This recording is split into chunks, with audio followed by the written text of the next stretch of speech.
Il est temps de se lancer, mesdames et messieurs, et on va démarrer évidemment par notre rappel de chaque semaine. Nos actus et la plupart de nos datas qu'on a vis-à-vis du jeu se font par le biais d'un site qui s'appelle 2X Combo, qui est fait par un francophone et qui est absolument phénoménal. J'ai pas besoin de vous le présenter, maintenant vous commencez à connaître. Vous avez des combos pour les persos et les duos de persos, vous avez les tournois dans un calendrier, vous avez l'indicatif des tournois également, vous avez les rankings par joueur. Actuellement, nous avons, mesdames et messieurs, le roulement de tambour. Si ça ne bug pas. Nous avons toujours Ikari en première position, qui est en train d'ailleurs de distancer Inzem, et Noka, de par sa participation, est passé désormais 3e, mesdames et messieurs. On rappelle encore une fois que la participation, est-ce que ça fait la différence par rapport aux gens qui vous commencez à avoir le... Vous commencez à avoir le débat, on le dit chaque semaine. Noka en tout cas est 3e, Leffen descend à la 5e place, et pour vous donner une idée d'à quel point parfois la quantité ça ne veut pas forcément dire grand chose, après j'imagine que c'est un bon joueur quand même, on a un certain Shanklatomica 22 qui est présent en 4e position, je ne sais pas qui c'est. Alors je sais pas qui c'est non plus, mais avec le mot Shanklatomica est génial. Donc il y a un ranking que vous pouvez checker, il y a des head-to-head, voilà, c'est vraiment un excellent outil, et je vous invite évidemment, si vous jouez à 2XKO, même de manière casual ou co-caisse, si vous avez des trucs qui vous intéressent, c'est a priori par là que ça se passe. Voilà, donc cette semaine, que s'est-il passé ?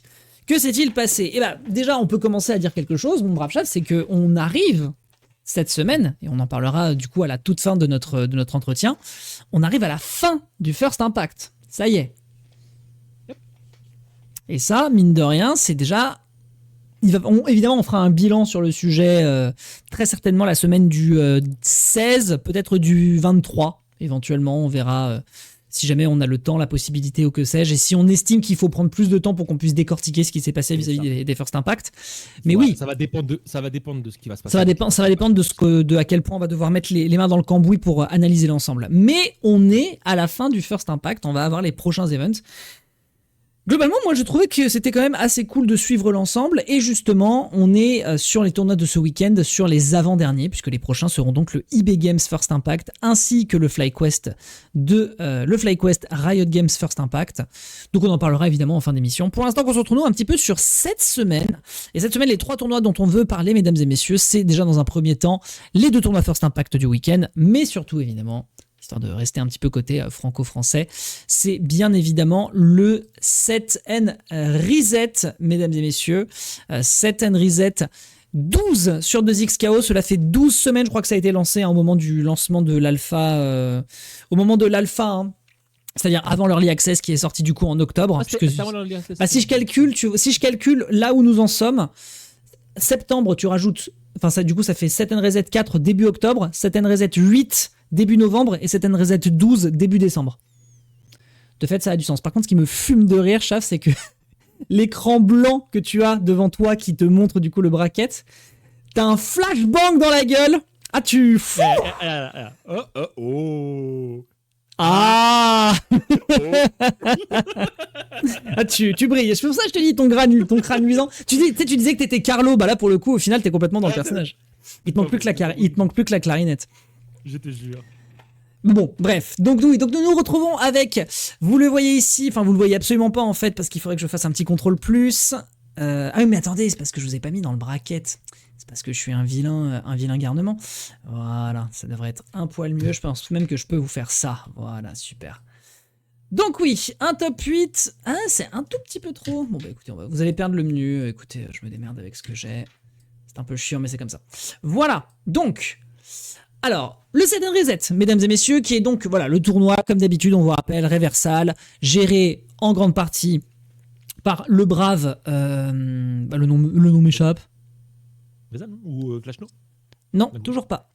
Toujours pas. Merde, je me sens très bête. Damascus. Géré par le brave Damascus, bien sûr, on rappelle à l'un des organisateurs ou l'une des têtes des pierres angulaires de l'Evo 2025 Nice, et donc en partenariat avec les gars de Reversal, qui est une boîte anglophone. C'était un host, c'était pas un organisateur ou autre. Il a dû faciliter les choses derrière la scène, mais c'était principalement... Oui, on rappelle quand même que c'est le gars qui était en mode oui, Nice, c'est ma ville, c'est mon machin, c'est mon truc. Enfin, je pense clairement qu'il était dans les papiers. Je pense qu'il a dû certainement signer des papiers et qu'il avait une responsabilité générale sur l'événement. Je pense. Oui, ça donnait un des meilleurs événements qu'on a jamais eu en France. Donc, Oui, tout à fait. Tout à fait. Et il était temps. Bon, voilà. Donc, on a déjà longuement parlé de l'Evo 2025, en tout cas pour la partie de ZXKO. Côté France, donc, nous avons, mesdames et messieurs, pour le Set and Reset, et ben encore une fois une belle représentation. On rappelle que c'est quand même la paix, c'est quand même le tournoi du mercredi. Voilà, c'est un peu la weekly. C'est un peu la weekly de référence, puisque de toute façon c'est de l'online, et que on rappelle que le netcode est excellent, donc ça veut dire que forcément tout le monde est à peu près à égalité, et on se retrouve donc avec un niveau qui est plutôt correct et conséquent en termes de top player. Remporté par Noka, évidemment, plus besoin de vous le présenter. Noka désormais 3e sur le ranking général, en tout cas d'après 2X Combo. Il réussira à battre Wade, mais il va pas le battre dans les règles de l'art, puisque ça a entre guillemets été un petit peu découvert cette semaine, notamment en France, pas mal de personnes s'en sont plaints. Mais le réseau de Free, mesdames et messieurs, a déconné et a créé un conflit avec Vanguard. Vanguard, on rappelle, qui est le petit logiciel anti-triche qui va avec le client de Riot Games. Hein, c'est obligatoire, vous devez avoir Vanguard si vous voulez jouer au jeu de Riot Games. Et apparemment, voilà, il y a eu une problématique et donc Free est entré en conflit et donc certaines personnes n'ont pas pu jouer, dont Wade, qui était en train de tenter de battre Noka sur cette grande finale reset, puisqu'on rappelle que Noka venait du loser, et malheureusement ça ne s'est pas passé comme prévu, et c'est donc un Noka qui prend un premier point. D'ailleurs, vous allez le voir ici, puisque je vais vous mettre les images, c'est quand même plus sympa que de regarder le top 8, et je vais couper l'envoi.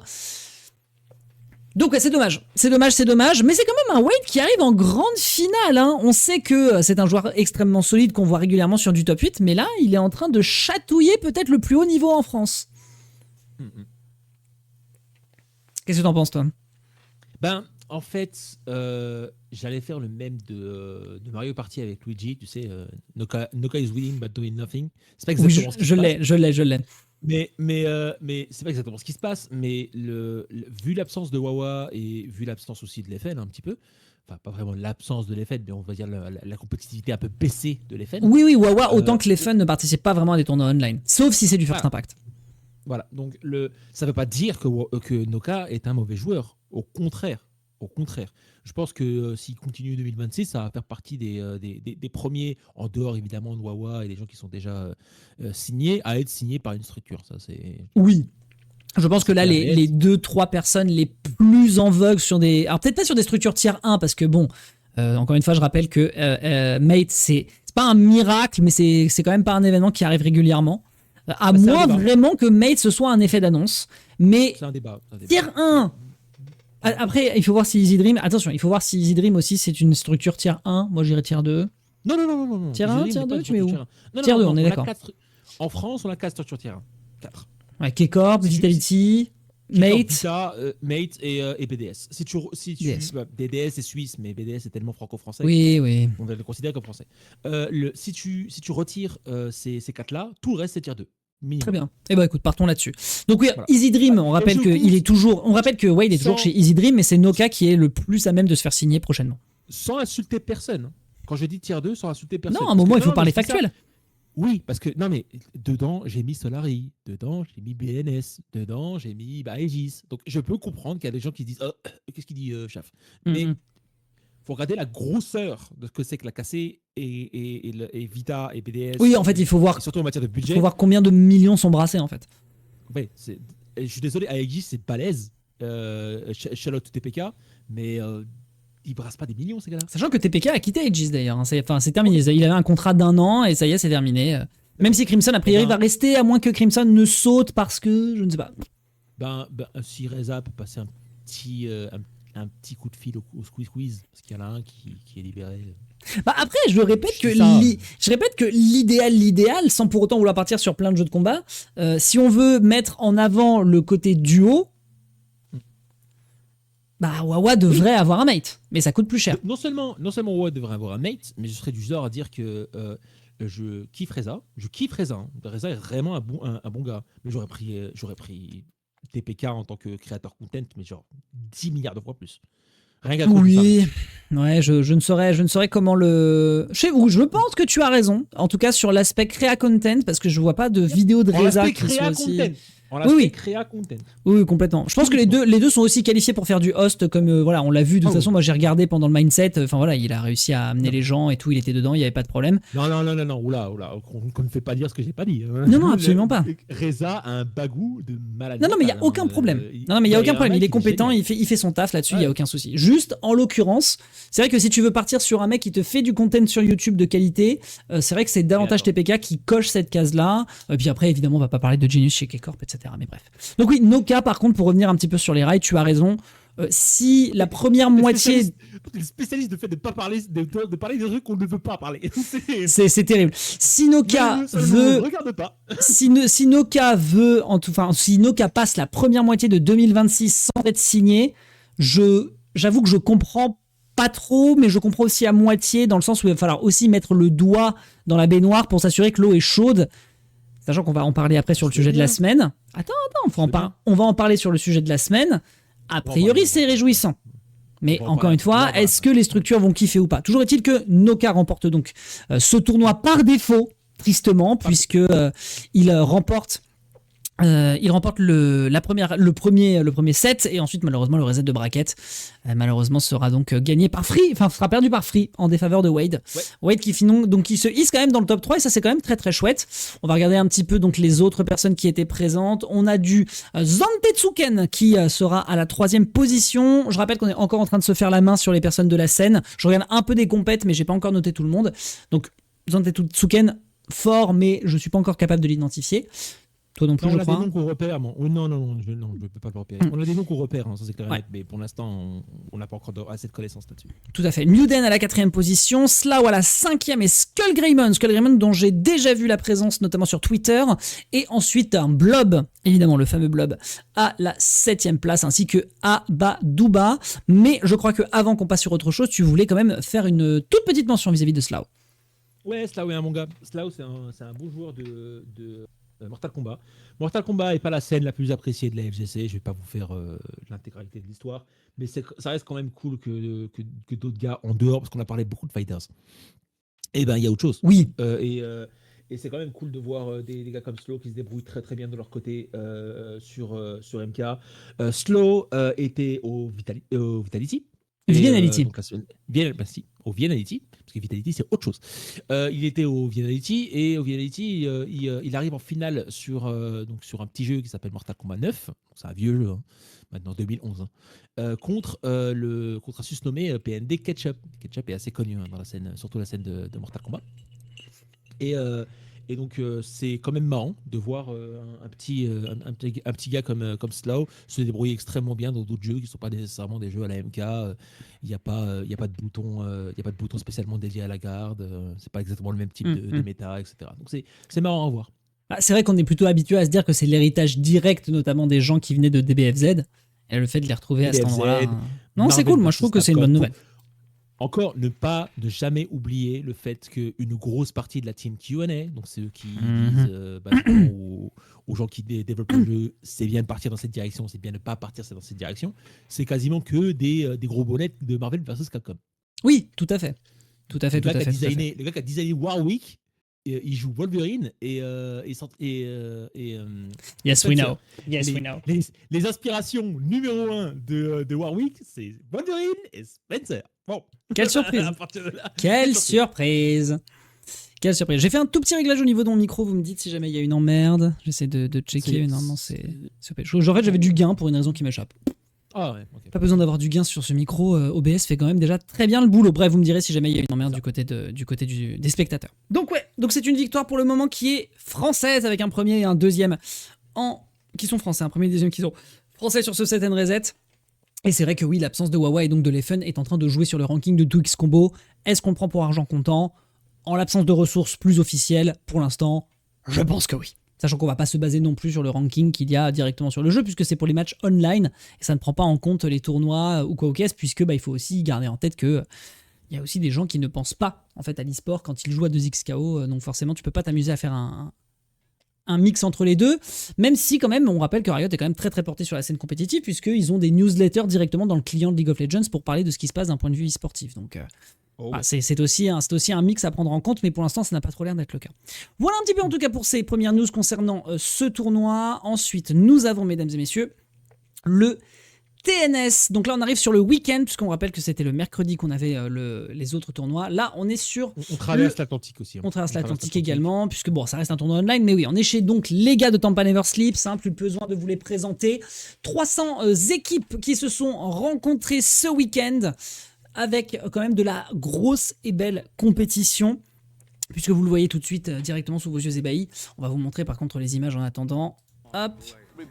J'ai pas besoin que le son soit allumé et on va pouvoir donc lancer un peu de visuel. Donc vous avez ici la grande finale qui s'est jouée entre Ikari et Inzem, mesdames et messieurs. Inzem, on n'a plus besoin de vous le présenter, joueur de Echo Timo. De l'autre côté, Ikari qui a troqué sa Illaoi pour un Echo pour nous sortir donc la team Yako qui aujourd'hui est un peu plus débattable sur le fait que ce soit la team la plus puissante. Harry arrive quand même à chercher des combos routes avec Timo un peu énervé, notamment depuis les nerfs, puisque les deux personnages ont pris assez cher et que Harry est quand même un peu discrète.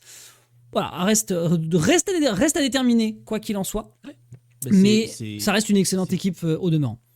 Mais c'est surtout cool à regarder dans le sens où les gens vont enfin comprendre que le fait que un personnage a des mouvements avantageux au niveau de ses normaux, oui, ça le rend pété. Tu nerfs ces normaux-là, ça le rendra pas moins pété. Pour la simple et bonne raison que les joueurs ont pris l'habitude de jouer ce perso. Ouais, tout et à fait. surtout, il y a une facilité à jouer Yako qu'il n'y a pas nécessairement en jouant des teams comme Timo, Illaoi ou tout ce qu'on veut. Donc, il y aura toujours un avantage là-dessus, peu importe ce qu'on fait des tier lists et peu importe ce qu'on fait des friend data. Donc, tout à fait. C'est un beau test, on va dire, à voir. Alors, pour le coup, voilà, donc ce sera un Ikari qui finalement va réussir à l'emporter sur Inzem. On va regarder l'ancienneté du top 8 après, mais il faut surtout qu'on s'attarde sur cette rivalité, dirons-nous, puisque vous l'avez vu justement avant, sur le ranking que je vous ai montré tout à l'heure, le top 1 et le top 2, actuellement, c'est bel et bien Ikari dans un premier temps et Inzem dans un second. Encore une fois, je ne vous refais pas le poncif vis-à-vis de la qualité de ce ranking, mais faute de mieux, on fait avec ça. Faute de grive, on mange des merles. Personne n'utilise cette expression d'Oriane. Ikari contre Inzem, c'est la rivalité ES. On en parlait déjà aussi au démarrage du First Impact. Où on en est aujourd'hui, d'après toi, sachant que qu'est-ce qu'on veut prendre en considération? Est-ce qu'on veut prendre la présence? Est-ce qu'on veut prendre les résultats des joueurs quand ils se présentent en online? D'autant plus que là, il va quand même falloir qu'on en parle, mais ça sera évidemment dans 15 jours. Mais là, comme ça, qu'est-ce que tu en penses en préliminaire vis-à-vis de Ikari et de Inzem? Je ne vais pas refaire ce que j'ai déjà dit par rapport au ranking et compagnie, mais présence versus compétition, grosse compétition, c'est un débat FGC qui existe depuis plus de 20 ans maintenant. Oui, tout à fait. J'en ai toujours entendu parler. Il gagne tous les tournois, mais il n'a pas gagné les Non, mais c'est comme Wawa. Wawa est le meilleur exemple. Wawa est le meilleur exemple pour ça. Mais justement, comment est-ce que tu départages? Qu'est-ce qu'on en sait si c'est un flou? Donc c'est toujours un débat. Mais comment est-ce que toi tu départages du coup la Ikari et Inzem, sachant qu'ils sont donc premiers et deuxièmes du ranking, peu importe leur présence, etc. Toi, qu'est-ce que t'en penses là Je veux laisser du temps, Dex, ce que beaucoup trop de gens ne font pas. Tu as raison. Dans la scène. Je veux laisser du temps et je veux surtout laisser que le jeu sorte. Pour qu'on ait plus de monde, pour qu'on ait plus de maturité au niveau du jeu. Pour qu'on ait une sortie console, excuse-moi de parler des competitive series tout de suite, mais le sujet est là, donc je suis obligé d'en parler.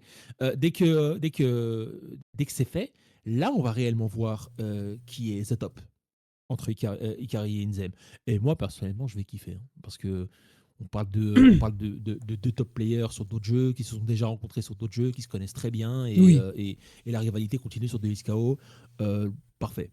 Et ce qui est balèze, alors je ne peux pas te répondre sans savoir qui va gagner ou comment est-ce qu'on va déterminer qui est le gagnant entre ces deux-là, mais ce que je peux te dire, déjà c'est génial pour le storytelling, et ensuite le storytelling pour l'instant ça se passe plutôt bien du côté de USKO, parce que quasiment chaque région importante, quand je dis région importante, je parle tristement de l'Europe, les États-Unis et SEA et qui est Japon. Ça ne veut pas dire que l'Amérique latine n'existe pas. Ah oui, on les attend de pied ferme, c'est clair. On les attend de pied ferme. Ça ne veut aussi pas dire que pas mal de pays de SEA, type la Corée, on va en parler après, et d'autres pays dans ce genre n'existent pas non plus. Ça veut juste dire que pour l'instant, c'est les scènes qu'on regarde le plus. Et dans ces 3 scènes-là, on a 3 rivalités très importantes à regarder en matière de storytelling. C'est vrai que... On a Noka versus Wawa, on a Inzen versus Ikari. J'attends de voir les fun Wawa, moi, personnellement. Mais... Ouais, les fun Wawa. C'est quoi? Ouais, t'as raison. Les fun Wawa. Et on a les Twins contre. Je me souviens plus. Ikoan. Tout à fait. Parfait. Sachant que ce qui est très très chouette, c'est que toutes ces personnes sont les figures de proue et derrière, t'as plein de petits roublards qui attendent patiemment de pouvoir leur faire des croche-pattes. Et ça, c'est grave cool. J'adore ça parce que c'est ce qui se passe dans quasiment chaque scène compétitive, surtout en matière de 1v1. Et c'est génial. Dans le 1v1, quand ça se passe comme ça, c'est balèze parce que ça fait grossir l'intégralité de la scène. Donc, tout à fait. C'est exactement ce qu'on veut. On rappelle, pour revenir sur ma scène, Smash Bros, Léon Glutoni, ça a duré pendant des années. Mais ça n'a pas empêché. Léon Glutoni n'a pas empêché la relève de venir et de faire très mal. Les Orion, les crêpes salées, les Naitoru, les machins. Je peux en citer plein. Je ne connais même pas la scène. Je peux te dire exactement la même chose sur StarCraft et je peux te dire exactement la même chose sur plein d'autres jeux solo. Donc, oui, puis il suffit aussi de parler aussi de... Pour revenir sur les fun, de ce qui s'est passé aussi sur Melee, les 5 dieux, la période des 5 dieux. Voilà, il y avait 5 mecs qui étaient trop forts et puis ça n'a pas empêché à tous les autres joueurs de continuer de kiffer. Leffen a eu la réputation qu'il allait parce qu'il était basiquement le entre guillemets Zayn, entre guillemets le gars en dehors de ces 5 dieux, entre guillemets. Le Godslayer. Le Godslayer, c'est sa réputation. Tout à fait. C'est comme ça qu'on crée du storytelling et c'est juste balèze. On est bien d'accord. Non, je suis d'accord là-dessus. On verra en effet les ressorts qu'il y aura pour le moment. On rappelle que c'est encore les phases préliminaires du jeu, donc c'est encore un peu particulier de se prononcer. Mais c'est vrai qu'on a quand même déjà des gros piliers qui sont déjà en train de se prononcer. Et c'est donc le cas de Inzem autant que d'Ikari. Remporté donc par Ikari sur ce tournoi en n'ayant même pas besoin. Enfin, il n'y a pas eu de reset. Inzem n'a malheureusement pas réussi à se dépêtrer. Mais par contre, on parlait de Noka et on parlait de Wade. Wade finit sur ce tournoi à la 3e position en se débarrassant de Dizzy et de Noka. Donc il a pris sa revanche sur son adversaire le mercredi. Donc là on a encore du storytelling qui s'ajoute et ça je kiffe. Bon après c'était du BO3. Bon peut-être, on sait pas, sachant qu'il l'avait perdu en reset le mercredi. Bon, après, voilà, ce sont des détails que l'histoire retiendront. Oui. It's fine. On peut, ça aussi c'est un éternel débat, c'est le fameux ah non mais tu m'as battu parce que c'était des BO3 en fait. Oui, tout à fait. On rappelle, oui, non mais c'est un éternel poncif. Moi depuis que je suis sur Smash Bros, je vois aussi que c'est énormément le cas. Ouais, 128 joueurs dans un bracket, tu fais pas des BO9, d'accord. D'accord. Quick aparté justement, c'est parce que je suis pas sûr d'avoir totalement compris pourquoi c'est que le top 3 qui est en BO5. Sachant que les matchs vont très très vite quand même. C'est traditionnel FGC, c'est un classique. D'accord. Le truc, c'est que moi, j'aurais fait comme ça aussi si j'avais été Théo, pour la simple et bonne raison. Encore une fois, je suis chiant avec ça. Il y a 2 rounds. Oui, donc ça fait 4. Oui, ça fait 4 matchs. Voilà. Oui, non, je le visualise. Avec ça, les BO3 sont un petit peu plus tolérables que dans un jeu à la Marvel ou à la Skullgirls où vraiment, si tu fais un BO3, tu te fous de la gueule du monde. Non, mais fine. Donc je disais, Wade, donc, qui finit à la 3e position en se débarrassant d'un certain Dizzy, que je ne connais pas absolument pas. On a ensuite Jakey. Ah, tu le connais toi, Dizzy? Oh. Ah, bah voilà. Là, on déjà, il est Falcons. On parle pas de Xidzi qui était chez les Coréens? Ah, on parle pas du C'est pas la même chose. Non, on en parlera après quand on sera en Corée. Je dis des bêtises. Donc Dizzy donc, qui est donc joueur a priori américain, j'imagine. Ensuite avec Jakey the Snakey, dont on a déjà vu le nom, donc qui gratte un tout petit peu du côté des top 8. On a Noka, donc Noka qui va finir 5e, ce qui est quand même une position honorable. Je rappelle qu'il y avait 300 joueurs sur ce tournoi. Et ensuite suivi par 2 personnes que je ne connais pas particulièrement, qui sont Tate et Bleed TNS, qui ont définitivement réussi à poser leur mât sur le jeu et qui a priori ne vont pas s'en retirer. On rappelle que ce sont les anciens grands diffuseurs des tournois des BFZ à l'époque de ce que tu m'as fait raconter, et on rappelle qu'il y a d'autres structures qui vont se charger de cela. On pense notamment à FlyQuest qui vont avoir, on en parlera à la fin de l'émission, leur Alors, tournoi First Impact ce week-end. TLS font tout ce qui existe en matière de jeux de combat et c'est balèze parce qu'ils sont vraiment une grosse présence, surtout en online et offline, parce qu'ils se déplacent. Basiquement, ils sont en train de devenir leur propre petit VGBC, hein, si on veut être simple. Ouais, très bien. L'idée, c'est que d'abord, cette scène-là, c'est avant tout du Marvel vs Capcom, avant même d'être quoi que ce soit en autre jeu. C'est d'abord Marvel vs Capcom 3, c'est comme ça qu'ils se sont fait connaître. Les deux joueurs qui ont créé Tampa Never Sleep sont d'abord deux gros joueurs de Marvel 3 et c'est pour ça qu'ils ont créé cette scène. Ça explique pourquoi est-ce qu'ils mettent les paquets sur Deus KO, parce que Deus KO, Marvel, Deus KO, voilà. On connaît l'histoire maintenant. Oui, tout à fait. Je me rends compte que je n'ai pas changé d'ailleurs le titre. C'est compliqué de faire le host et de faire la régie en même temps. Hop, voilà, c'est surtout à moi de lire aussi. Hein, C'est corrigé. C'est corrigé. Et donc, enfin, pour la fin de notre sujet, on va pouvoir partir donc sur la suite des événements. Bon voilà, gardez en tête tout de même que Wade et Noka, en tout cas dans les joueurs réguliers sur Smash Bros en France, enfin sur Smash Bros, joueurs réguliers sur 2XKO en France, my bad, on est plutôt parti pour avoir cette paire-ci. Wawa va juste débarquer pour leur rappeler qui est le boss. Mais globalement, a priori, ça va se jouer comme ça.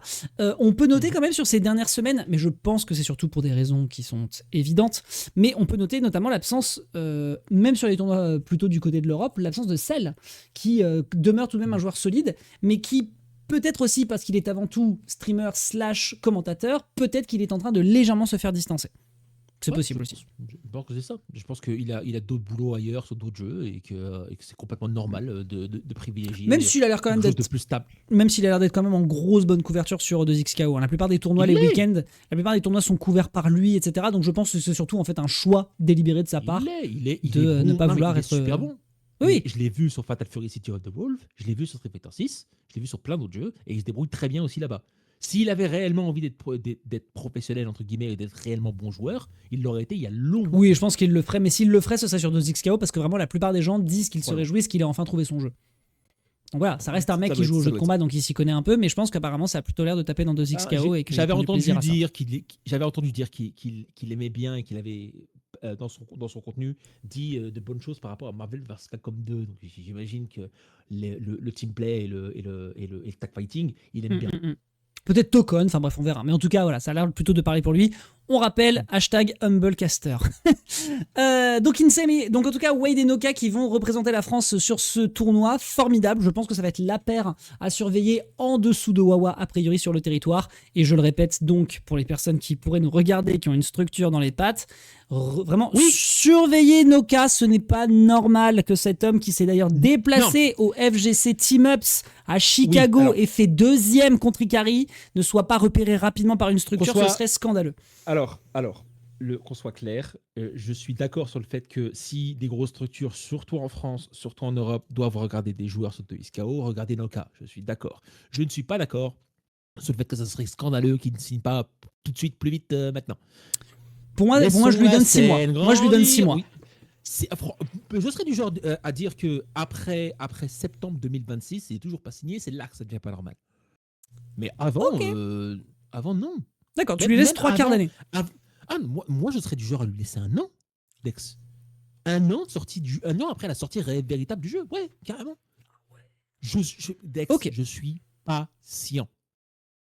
Dans l'e-sport, on ne l'est pas assez. Il faut l'être. Il faut attendre et laisser la scène mûrir comme une expérience sur un.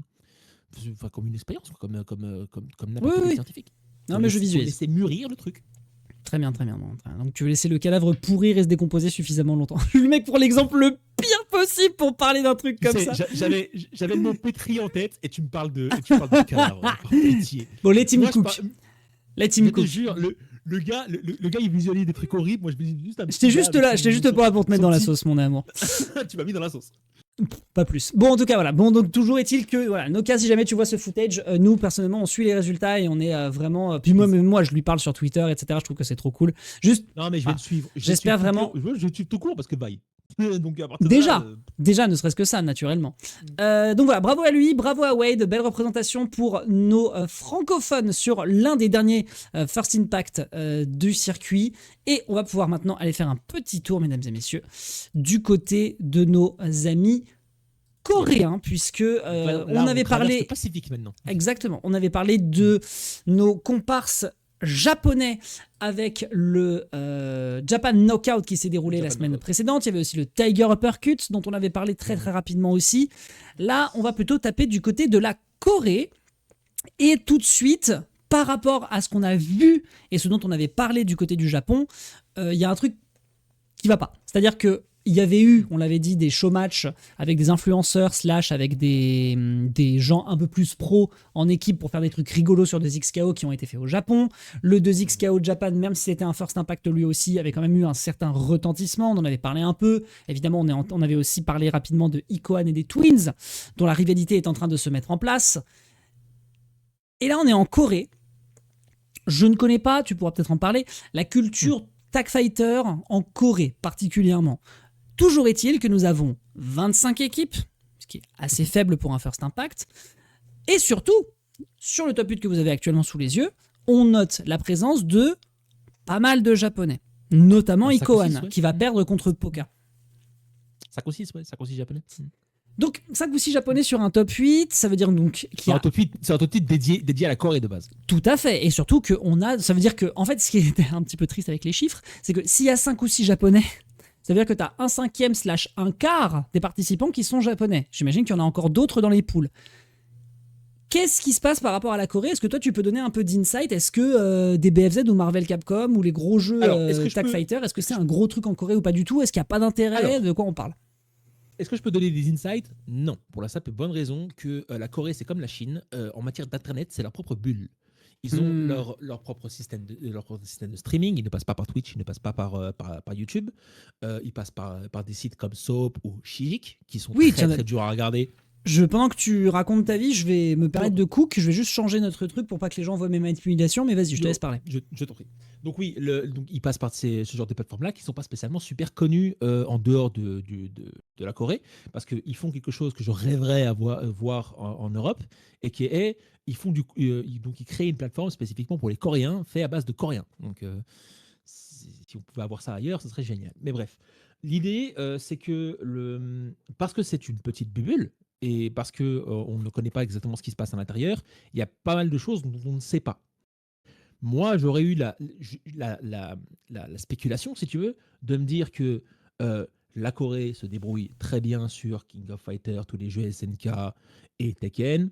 Ça ne m'étonnerait pas qu'il y aurait deux, trois pélons dans le pays qui se débrouilleraient extrêmement bien sur un jeu comme DSKO. Je n'aime pas parler de culture Tag Fighter, même s'il y en a une, parce que ça reste quand même la FGC, peu importe ce dont on parle, et des joueurs chinois comme des joueurs coréens peuvent très bien s'adapter. Oui, le Tag Fighter tel qu'on le connaît est principalement quelque chose de ricain, mais ça ne veut pas nécessairement dire que les Japonais et surtout les Coréens ne peuvent pas s'adapter. Surtout les Coréens, dans le sens où ils ont eu un épisode qui s'appelait King of Fighter 11, qui était littéralement le Marvel vs. Capcom de la série. Ok. C'est le seul jeu qui avait un véritable système de tag actif, contrairement aux autres King of Fighters où c'est chacun son tour. Donc ils savent ce que c'est. Et encore une fois, je suis chiant avec ça, on laisse le temps. Mais je suis un peu curieux sur ça. J'allais justement, parce que heureusement que tu m'as freiné pour le TNS, j'allais parler de Shiji. Et Shiji, c'est. Oui, par contre, oui, il est dans le top 8, là, on va en parler. Il est dans le top 8. Il est dans le top 8 et c'est extrêmement intéressant parce que c'est en matière de jeu 2D, on va dire. Après, alors c'est controversial, mais il y a des controverses autour, mais après la disparition de Infiltration, parce qu'il faut en parler de ce bouc-là, le Shiji est devenu un peu Monsieur Corée. Donc ça tombe bien pour la compétition en général. Par contre, si Monsieur Corée tombe contre les Japonais, en particulier Ikohan, et qu'il n'arrive pas à lui avoir des games, ou à lui avoir des choses suffisamment pour lui envoyer en loser, par exemple, ou ce genre de truc, bah, ça m'inquiète du côté de la scène coréenne. Après, ça ne m'étonnerait pas qu'on en rediscute au bout d'un an, et que, bizarrement, une grosse partie des top 8 se composait quasiment que de Coréens qu'on connaissait ni évidemment il y a 6 mois, et d'un coup, ils commencent à performer dans tous les sens. Parce qu'il y a un truc que la Corée et que, que la Corée a et que le Japon n'a pas et que même l'Europe a très peu, c'est la structure. Ok. Et en matière de structure d'entraînement pour entraîner les futurs joueurs d'e-sport, la Corée est le meilleur pays. Oui, Genre bah de oui. Il loin. suffit de voir le rayonnement sur League of Legends. Enfin, oui, là-dessus, on est d'accord. Si ça ne concernait que League of Legends, je ne dirais pas ça.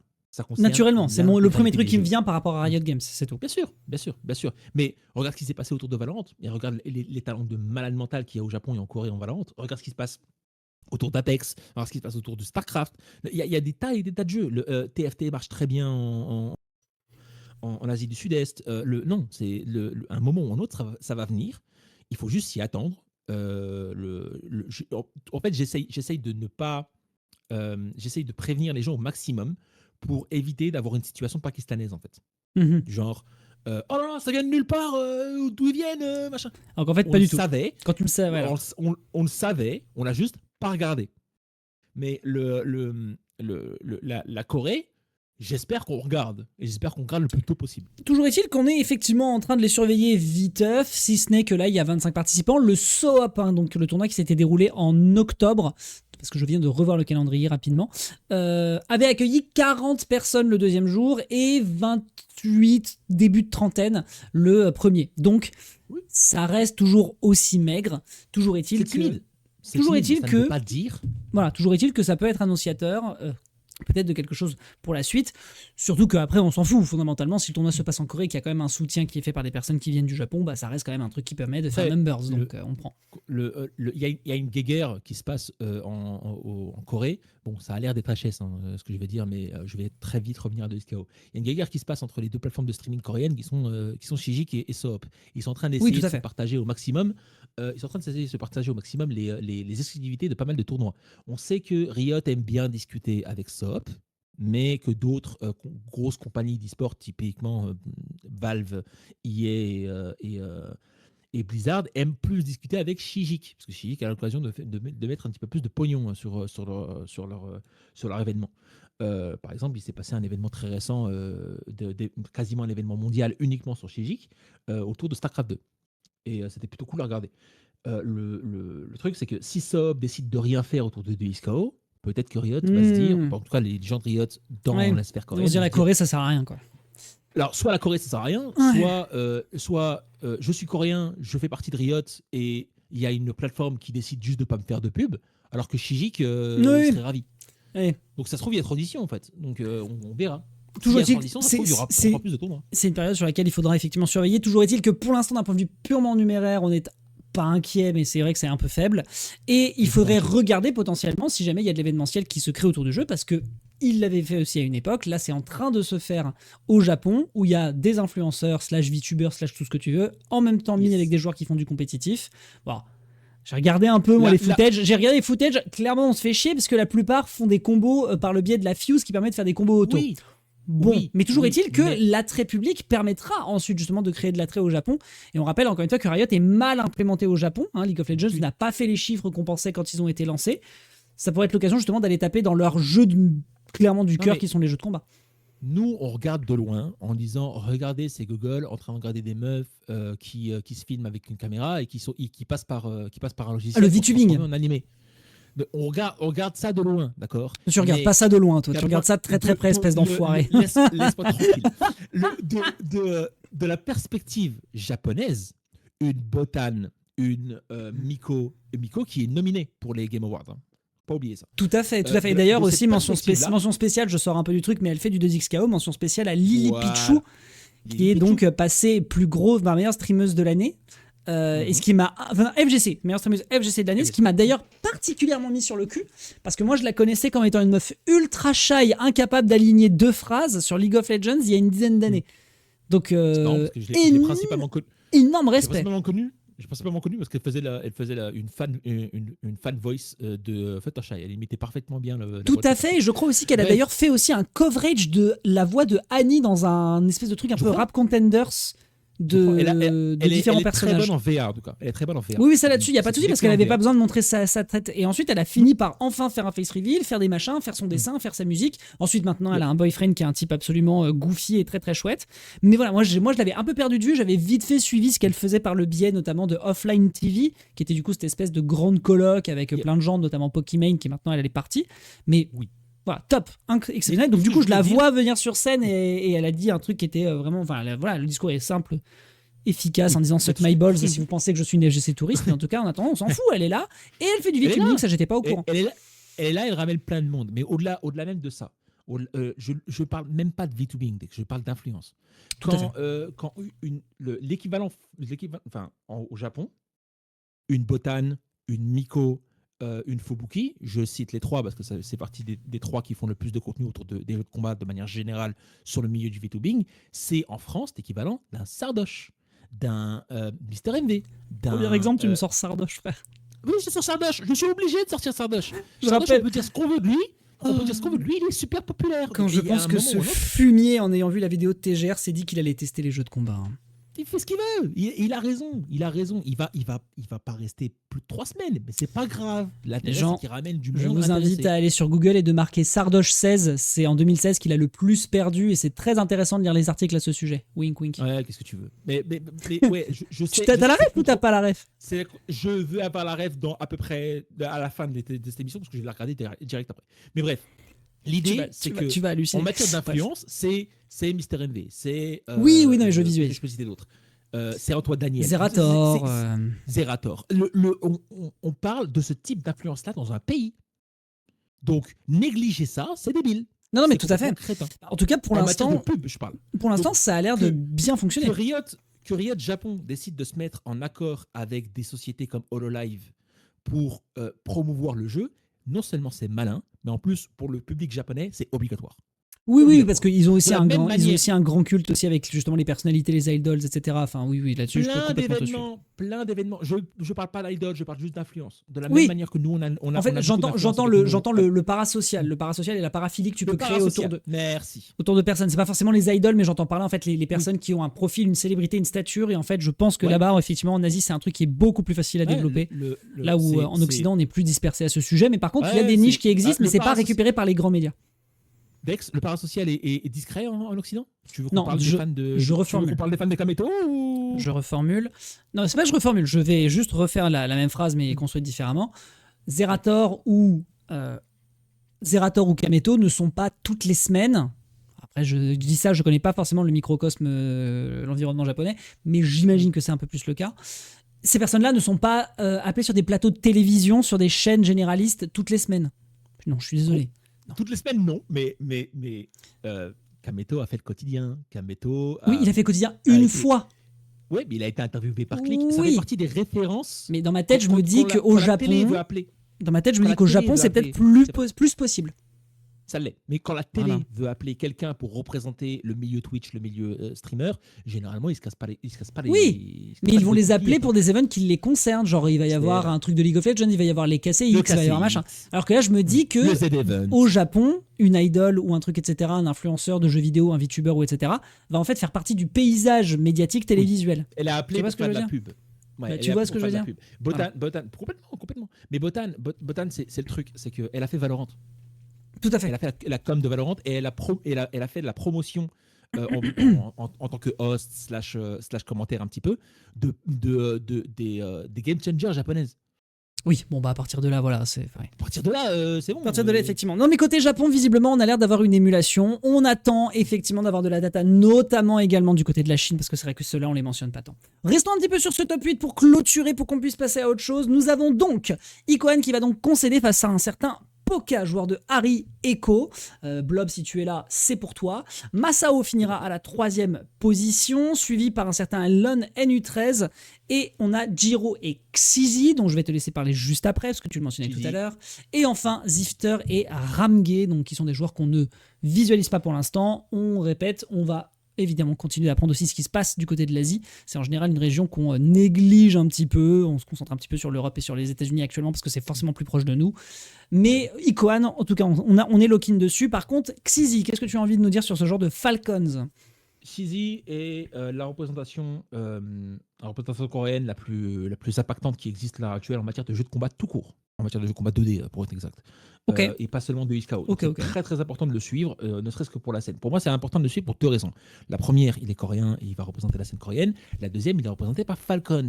Et si Falcons est réellement intéressé par faire plus de XKO, il risque de recruter bien plus de joueurs. Tout à fait. Que contrairement à peut-être un Gentleman ou un Vitality ou autre qui serait un petit peu plus, on va dire, il serait moins enclin à signer des nouveaux joueurs pour faire potentiellement une team, une clique, etc. Falcons, Ça se pose là. tout ce qui bouge. Oui, Falcons, Falcons apparemment, c'est des monuments. Ouais. Ah, c'est argent infini, Dex. Donc, à partir de là, c'est le truc aussi, c'est que malgré toutes les controverses qu'on peut dire autour de Falcons, s'ils recrutent, ça va faire intéresser d'autres gens, donc d'autres teams, pour recruter. Tout à fait. Donc, le succès de Falcons est bénéfique, tristement, pour le succès de plein d'e-sports et de plein d'e-sports org, dont nos e-sports org nationaux, à savoir les Vitality, les KC, les Gentlemates, les BDS. Et les AEJ et compagnie, je les oublie pas, et Solari. Tu vois, donc, je ne souhaite que ça. Il faut réellement bien regarder Shizzy, parce que Shizzy est réellement talentueux déjà en tant que joueur. Et ça fait 5e, c'est pas rien. Ouais, alors c'est pas rien, ça aurait pu être mieux. Vous savez qu'il n'y a que 25 personnes, mais ceci étant. Déjà, et c'est pas son jeu c'est principalement Fatal Fury City of the Wolf à l'heure actuelle. Mais au-delà de ça, ça veut aussi dire qu'il y a de l'intérêt coréen et de l'intérêt e-sportif autour de ces joueurs-là. Et donc c'est intéressant de les suivre dans ces 2 cas. Et pour le coup, ça, c'est annonciateur justement sur ce qu'on dit, où on est en mode oui, bon, c'est un peu modeste. Là, tu es en train de me dire, et pour le coup, c'est vrai que c'est un truc quand même à garder en tête, c'est que ça veut pas dire pour autant que le jeu est négligé, puisqu'il y a Falcons Corée qui est en train de dire essaye un petit peu de te pencher dessus pour voir un peu la température. Ouais. De toute façon, on rappelle, c'est encore les phases préliminaires et donc, donc le jeu a des besoins encore dans pas mal d'espace et dans pas mal de choses. Et justement, on a la signature de gars de Solari. D'AEJ, je sais plus si on a déjà AEJ sur 2XKO. Pas encore. Du gars de Solari, Yasha. Et de Gentlemates et d'autres grosses teams aux États-Unis dont j'ai plus le nom, et Falcons et autre chose, dans un jeu qui n'est pas sorti, Lex. Ah oui, non, mais pas après, sorti. attends, encore une fois, c'est débattable. C'est débattable. Le jeu est accessible pour beaucoup de gens, mais je vois ce que tu veux dire. Mais justement,